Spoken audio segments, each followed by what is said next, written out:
না পাই, dual PM এর ক্ষেত্রে P1 রিসিডিউতে 1.8 না পাইলে আমরা কাকে কাকে চেক করব, এটা লিখবো। 1 নাম্বার চেক করব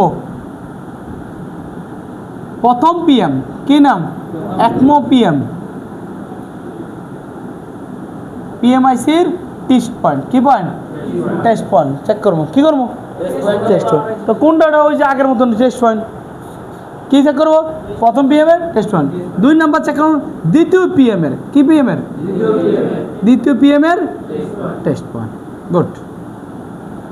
তার 3 নাম্বারে আর না, এর আগে একটা জিনিস, আর একটা দ্বিতীয় পিএম এর আগে আর একটা জিনিস, হাইএলডিও।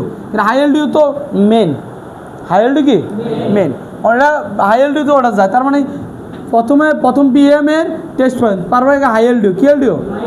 হাইএলডিও চেক করলাম। তারপরে 3 নাম্বারে যায় হলো দ্বিতীয় পিএম, কি? পিএমআইসির টেস্ট পয়েন্ট। তারপরে ওই যে আগের মতনই 4 নাম্বারে এমএলডিও, এটা তো এমএলডিও আসলে কি লাগে? প্রথম পিএম এর এমএলডিও, তারপরে দ্বিতীয় পিএম এর এলএলডিও, তারপর দিয়া 6 নম্বর অল বাক ভোল্টেজ। আর কেউ আছে? অল পিএম এর অল পিএম কেলে, এটা তো অনেক বহু আছে, তার লিখে অল পিএম এর বাক।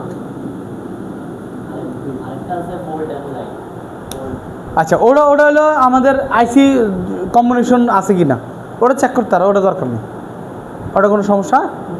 আমরা তো ওই দ্বিতীয় এটা চেক করার উদ্দেশ্য মানে কি, দুইটা আইসি সম্পর্ক আছে, এর লাগে বোব চেক করে নিলে বুঝাইলাম। কেন বোবের থেকে জামালা হলে প্রথম পিএমে জামালা, কীভাবে না প্রথম পিএম, তো ওটা চেক করার দরকার নাই, ওটা কি দরকার নেই।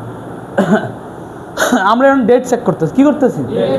তাহলে আমরা প্রথম পিএম টিপ পয়েন্ট, প্রথম পিএম কি, তারপরে কি, তারপরে